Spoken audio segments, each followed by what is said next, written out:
வணக்கம், welcome to the channel recipes desk. இன்றைக்கி நம்ம வீட்டிலேயே எப்படி ஈஸியாக பால்கோவா செய்கிறது அப்படின்றத பார்க்கலாம். இதுக்கு ரெண்டு இன்க்ரீடியன்ஸ் தான் தேவை. இது செய்கிறது ரொம்ப ஈஸி தான். குயிக்காக ஏதாவது ஸ்வீட் பண்ணணும்னு நினச்சா கண்டிப்பாக இதை ட்ரை பண்ணலாம். ஃபர்ஸ்ட் நம்ம இந்த வீடியோவில் என்னென்ன பொருட்கள் தேவை இது செய்கிறதுக்கு அப்படின்றத பார்த்துடலாம். அதுக்கப்புறம் எப்படி செய்கிறது அப்படின்றத இந்த வீடியோவில் பார்க்கலாம். அதுக்கு முன்னால் இந்த ரெசிபீஸ் டெஸ்க் சேனலை நீங்கள் இன்னும் சப்ஸ்கிரைப் பண்ணல அப்படின்னா ரெட் கலர் சப்ஸ்கிரைப் பட்டனை கிளிக் பண்ணிவிட்டு பக்கத்தில் இருக்கிற அந்த பெல் ஐக்கானே ப்ரெஸ் பண்ணிக்கோங்க. அப்போ தான் நான் இனிமேல் போடுற வீடியோஸ் எல்லாமே உங்களுக்கு உடனுக்குடன் கிடைக்கும். இதையுமே மிஸ் பண்ணாமல் பார்க்க முடியும். இப்போ நம்ம இந்த டிஷ்ஷுக்கு என்னென்ன பொருட்கள் தேவை அப்படின்றத பார்த்துடலாம். இதுக்கு பால் 1 லிட்டர் பால் நான் எடுத்திருக்கேன். 1/4 கப் சர்க்கரை. இது வந்து இனிப்பு ரொம்ப கரெக்டாக இருக்கும். நல்ல இனிப்பாக வேணும் அப்படின்னா நீங்கள் 1/2 கப் சர்க்கரை சேர்த்துக்கோங்க. ஃபஸ்ட்டு நம்ம பாலை வந்து ஒரு கடாயில் எடுத்துக்கிடலாம். இதுக்கு எந்த தண்ணியுமே சேர்க்கக்கூடாது, பால் மட்டும்தான் சேர்க்கணும். பாலுமே வந்து நம்ம ஃபுல் க்ரீம் மில்க் யூஸ் பண்ணிக்கிட்டோம் அப்படின்னா அந்த டேஸ்ட் நல்லாயிருக்கும்.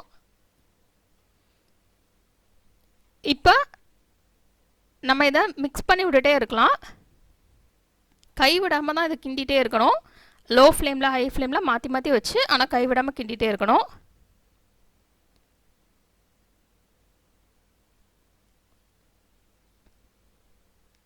நல்லா அந்த பால் வந்து வற்றி வரணும். அது வரைக்கும் நம்ம இதை கிண்டி விட்டுட்டே இருக்கலாம். கையை விட்டோம் அப்படின்னா டக்குன்னு இது அடிப்பிடிச்சிரும். அதனால் நல்லா இப்படி கிண்டி விட்டுட்டே இருங்க.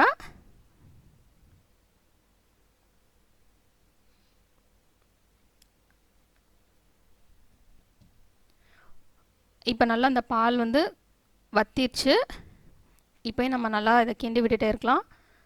கொஞ்ச நேரம் ஹை ஃப்ளேமில் வச்சுக்கலாம், அப்புறம் கொஞ்ச நேரம் லோ ஃப்ளேமில் வச்சு கிண்டி விடலாம். அடி பிடிக்கிற மாதிரி இருந்தால் டக்குன்னு லோ ஃப்ளேம் மாற்றிடுங்க. இந்த மாதிரி இப்போ நல்லா திக்காயிடுச்சு பால்.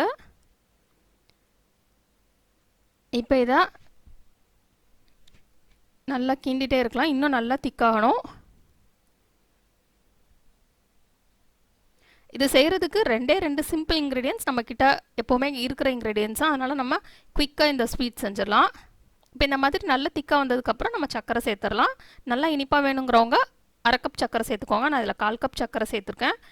சேர்த்துட்டு இதை நல்லா மிக்ஸ் பண்ணிகிட்டே இருக்கலாம். இந்த மாதிரி ஸ்டேஜ் வந்ததுக்கப்புறம் நம்ம ஃபுல்லாக லோ ஃப்ளேம்லேயே தான் பண்ணணும், ஹை ஃப்ளேமில் பண்ணிடக்கூடாது. இப்போ நல்லா அந்த சர்க்கரை கரையட்டும், அது வரைக்கும் இதை நல்லா மிக்ஸ் பண்ணிடலாம். இது வந்து தேவைப்பட்டது அப்படின்னா நம்ம இதில் 2 டீஸ்பூன் நெய் சேர்த்துக்கலாம். நல்ல ஒரு ஃப்ளேவர் கிடைக்கும்.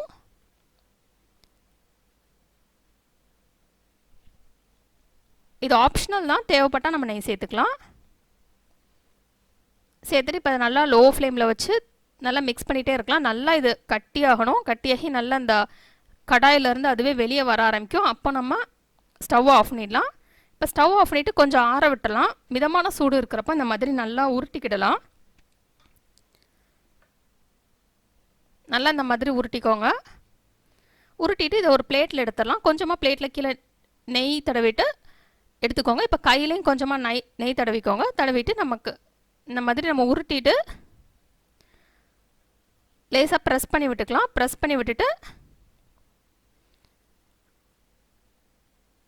நம்ம இப்போ டூத் பிக் வச்சு டிசைன் பண்ணிடலாம்.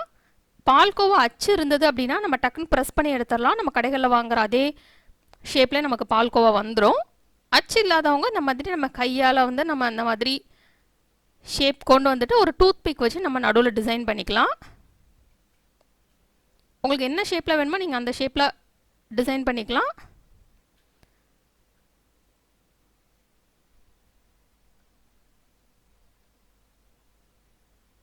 இந்த மாதிரி நம்ம கையிலே டூத் பிக் வச்சு டிசைன் பண்ணிக்கலாம்.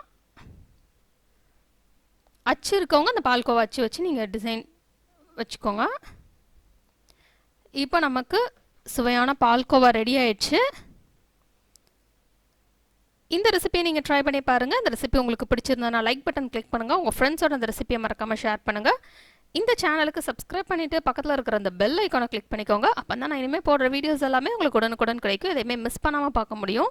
இந்த ரெசிபியை பார்த்ததுக்கு ரொம்ப நன்றி. தொடர்ந்து சேனலோட இணைந்திருங்கள் புதிய ரெசிபிகளுக்காக. இந்த ரெசிபியை ட்ரை பண்ணிவிட்டு எப்படி வந்திருக்கு அப்படின்றது கீழே உள்ள கமெண்ட்ஸ் பாக்ஸில் மறக்காமல் சொல்லுங்கள். இந்த ரெசிபிஸ் டெஸ்கோட Facebook page, Instagram link, Twitter link மற்றும் பின்இன்ட்ரெஸ்ட் லிங்க் கீழே டிஸ்கிரிப்ஷன் பாக்ஸில் இருக்குது. தேவைப்படுறவங்க அதை ஃபாலோ பண்ணிக்கலாம்.